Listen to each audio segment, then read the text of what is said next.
അപ്പോൾ അവക്കാഡോ പലർക്കും സംശയമുണ്ട്, ഇത് എങ്ങനത്തെ സ്ഥലത്താണ് നടാൻ പറ്റുക, എന്തൊക്കെയാണെന്നുള്ളത്. ഇപ്പോൾ രഞ്ജിത്ത് ഇപ്പോൾ ഇവിടുന്ന് ഒരു അവക്കാഡോ തൈ വേണമെന്ന് പറഞ്ഞു. അപ്പോൾ ഒന്ന് എടുത്തോന്ന് പറഞ്ഞപ്പോൾ രഞ്ജിത്ത് പറഞ്ഞാൽ എൻ്റെ വീട്ടിൽ തണലാണ്, നമ്മൾ പറഞ്ഞു പറ്റില്ല. പിന്നെ പാടുണ്ട് തന്നെ, അപ്പോൾ അതും പറ്റില്ല എന്ന് പറഞ്ഞപ്പോൾ രഞ്ജിത്ത് പിന്നെ എടുത്തില്ല. ഇന്നലെ നമുക്കൊരു ഓർഡർ വന്നിരുന്നു, ഒരു ഗൾഫുകാരനായിരുന്നു 100 പ്ലാന്റ് പാടത്ത് വെക്കാൻ. ഞാൻ പറഞ്ഞ് പറ്റൂല, കാരണം ഒരുപാട് പേർക്ക് വെച്ചിട്ട് നശിച്ചു പോയിട്ടുണ്ട്. വെള്ളക്കെട്ടുള്ളിടത്ത് നടക്കൂല. ഇവിടെ ഒരു പ്ലാന്റ് ഉണ്ട്, ഞാൻ എൻ്റെ വീഡിയോ കാണിച്ചു തരാം. അത് പാടത്ത് വെച്ചൊരു വീഡിയോ കാണിച്ചു. 2 വർഷം കഴിഞ്ഞാൽ നമ്മൾ തന്നെ വെച്ച് പരീക്ഷയാണ്, പരീക്ഷതല്ല വെച്ചു പോയതാണ് അബദ്ധത്തിൽ. അത് വേരിൽ നെമറ്റോഡ്സ് വന്ന് ഫൈറ്റത്തോറ വന്ന് പ്ലാന്റ് നശിച്ചു പോകും. 2 വർഷം കഴിഞ്ഞാലൊക്കെ നശിച്ചു പോകും. 2 വർഷം ഓക്കെ ആയിരിക്കും. പിന്നെ അതായത് റൂട്ട് ശരിക്കും വെള്ളത്തിൽ താഴേക്ക് ഇറങ്ങുമ്പോഴാണ് ഈ പ്രശ്നം കാണിക്കുക. അപ്പോൾ വെള്ളക്കെട്ട് നീർവാർച്ച ഉള്ള മണ്ണ് മസ്റ്റാണ്. വെയിൽ വേണം, ഡെയിലി നനയ്ക്കാൻ പറ്റണം. ഇത് 3 ഇല്ലെങ്കിൽ അവക്കാഡോ ചെയ്യാൻ പറ്റില്ല. ഇത് ആദ്യം എങ്ങനെ നടന്നു വെച്ചാൽ, ഈ സൈസ് പ്ലാന്റ് ഏറ്റവും നല്ലത് ഒരു 3 അടിയിൽ വലിയ വട്ടത്തിൽ 3 അടിയിൽ കൂന കൂട്ടുക, അതിൻ്റെ മണ്ടയിൽ നടുക. എന്നിട്ട് 2 സൈഡിലും 2 വടി വെച്ച് കെട്ടിയിട്ട് നടുവിൽ ഒരു കയറ് കെട്ടി ടെൻറ്റ് കൊടുക്കുക. ഫസ്റ്റ് 6 മന്ത് ഈ പ്ലാന്റിന് മൊത്തം വെയിലടിച്ചാൽ ചിലപ്പോൾ പ്ലാന്റ് പോയി പോകും. ഒരു 6 ഫീറ്റിലെങ്കിലും 6 ഫീറ്റിൽ ഹൈറ്റിൽ ഒരു 7 ഫീറ്റിൽ ടെൻറ്റ് വരെ പറയാൻ. ആ ഹൈറ്റ് പറയാൻ കാരണം എന്ന് വെച്ചാൽ അവക്കാഡോ ഗ്രോത്ത് കൂടുതലാണ്. നമ്മൾ 1 ഇയർ ഈ ടെൻറ്റ് ചെയ്യും വേണം, ഈ ഷെയ്ഡ് കൊടുക്കും വേണം. അപ്പോൾ ആ സമയം കൊണ്ട് ഈ പ്ലാന്റ് കയറിയിട്ട് വലുതാവും.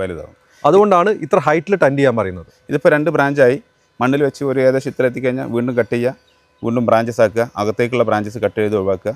ഇത് ഓരോ ഫീറ്റ് വരുന്നതിനനുസരിച്ചും ബ്രാഞ്ച് ചെയ്ത് 1.5 ഫീറ്റിൽ ഇങ്ങനെ ബ്രാഞ്ച് ചെയ്ത് കൊണ്ടുവന്ന് കനോപ്പിന്റെ ഡയ കൂട്ടിക്കൊണ്ടുവരാം. ഇത് വലിയ വലുതായി പൊങ്ങി പോകാൻ പറ്റരുത്. അതാ പറഞ്ഞത് നല്ല വെയിലിൽ കൊടുത്ത് വെക്കണമെന്ന്. എന്നിട്ട് ഇതിനെ ഒരു കുട പോലെ ആക്കിയെടുക്കുക. നടുവിൽ വെയിലടിക്കുക, നടുവിൽ വെയിലടിച്ചാൽ ഉള്ളിലും കായ്ക്കും പുറത്തും കായ്ക്കും. നല്ല പ്രൊഡക്ടിവിറ്റി കിട്ടും, തണ്ടുകൾക്ക് അസുഖം കുറയും, വേരിന് ഡ്രെയിനേജ് ഉണ്ടാകുമ്പോൾ വേരിന് നന്നായിരിക്കും. മേലെ പൊക്കി വെച്ച് കഴിഞ്ഞാൽ ഡ്രെയിനേജ് കൂടും, എയറേഷൻ കൂടും. അപ്പോൾ ഈ മണ്ണിങ്ങനെ പൊക്കി കൂന കൂട്ടി നടുമ്പോൾ ആൾക്കാർ മഴ തൊലിച്ചു പോകുന്നതിന് പകരം സൈഡിൽ എന്തെങ്കിലും മൾച്ചിങ് ഷീറ്റോ അല്ലെങ്കിൽ എന്തെങ്കിലും കല്ല് വെച്ചിട്ട് ഒരു ചെറിയൊരു ഇത് കൊടുക്കുക സെറ്റപ്പ് ചെയ്തിട്ട് അതൊക്കെ കൃഷി ചെയ്യുന്നവർക്ക് അറിയുന്നുണ്ടാവും. സാധാരണക്കാർക്ക് വേണ്ടി പറഞ്ഞതാണ്.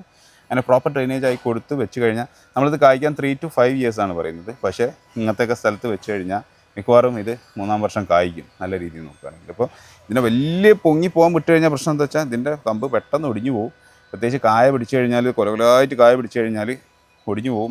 മദർ പ്ലാന്റ് അതേമാതിരി സംഭവിച്ചതാണ്. അതുകൊണ്ടാണ് പറയുന്നത് എല്ലാ അവക്കാഡോസും ഇതുപോലെ പ്രൂൺ ചെയ്ത് ഒരു ഷേപ്പാക്കി കൊണ്ടുവരണം. തണലത്ത് വെച്ച് കഴിഞ്ഞാൽ പ്രൊഡക്ടിവിറ്റി കുറയും, കായ്ക്കാൻ ലേറ്റ് ആവും. ഷെയ്ഡോ പാർഷ്യൽ ഷെയ്ഡോ പറ്റില്ല, ശരിക്കും ഫുൾ വെയിൽ കിട്ടുന്ന രീതിയിൽ വെക്കുക. വെള്ളക്കെട്ടുള്ള ഇവിടുത്തെ ആളുകളാണെങ്കിൽ ഒരിക്കലും ഒരു അവക്കാഡോ വെക്കാണ്ടിരിക്കുക. ആ പൈസ പോയി കിട്ടുന്നേ ഉള്ളൂ. അപ്പോൾ ഇതാണ് നമ്മൾ മുന്നേ പറഞ്ഞ അവക്കാഡോ. ഇത് വയൽ പ്രദേശമാണ്. ഇവിടെ കണ്ടല്ലോ, വയൽ കാണാൻ പറ്റുന്നുണ്ടാവല്ലോ.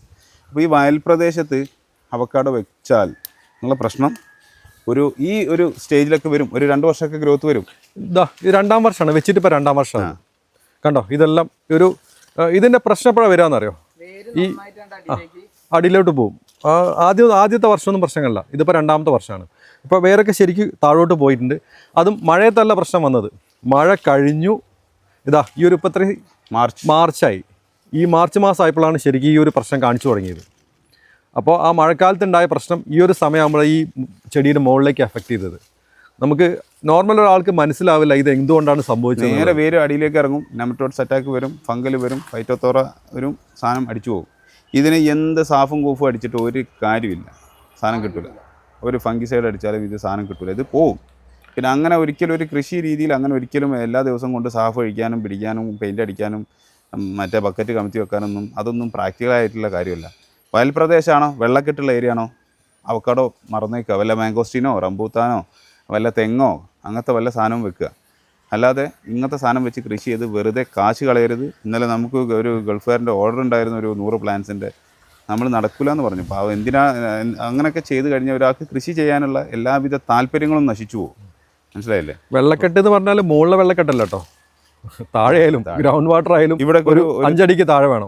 ഇപ്പോൾ ഒരു 3 അടി 4 അടി താഴ്ച കഴിഞ്ഞാൽ വെള്ളം ഉണ്ടാവും. അതാണ് ഇതിൻ്റെ ഒരു അവസ്ഥ. അപ്പോൾ മറ്റ് പരിപാടികൾ നോക്കുക, മാംഗോസ്റ്റീനോ റംബുത്താനോ നിങ്ങൾക്ക് എവിടെ സ്യൂട്ടബിൾ ആയിട്ടുള്ള, ഈവൻ പ്ലാവ് പോലും അത്ര സസ്റ്റെയിൻ ചെയ്യില്ല. അങ്ങനത്തെ പ്ലാവ് നിൽക്കില്ല ലാൻഡിൽ, ഇല്ല. അപ്പോൾ ഇങ്ങനത്തെ കാര്യങ്ങളൊക്കെ പഠിക്കുക. കൃഷി ചെയ്യുന്ന ആളുകൾ അറ്റ്ലീസ്റ്റ് സ്വന്തമായിട്ടെങ്കിലും കുറച്ച് കാര്യങ്ങൾ പഠിച്ചിട്ട് മാത്രം ചെയ്യുക. ഇല്ലെങ്കിൽ കൃഷി നഷ്ടത്തിലാവും എന്നുള്ളത് കൂടെ അറിയിക്കുകയാണ്. പ്രോപ്പറായിട്ടുള്ള വെറൈറ്റികൾ തിരഞ്ഞെടുക്കുക, പ്രോപ്പറായിട്ട് മാർക്കറ്റിൽ വില കിട്ടുന്ന വെറൈറ്റികൾ തിരഞ്ഞെടുക്കുക, അതിൻ്റെ നല്ല സാപ്ലിങ്സ് തിരഞ്ഞെടുക്കുക, അതിൻ്റെ ഒറിജിനലായിട്ട് തിരഞ്ഞെടുക്കുക. എന്തെങ്കിലും എവിടെയെങ്കിലുമൊക്കെ പോയി എടുത്ത് വെച്ച് കഴിഞ്ഞാൽ പിന്നെ അത് പറഞ്ഞിട്ട് കാര്യമില്ല. Okay, by.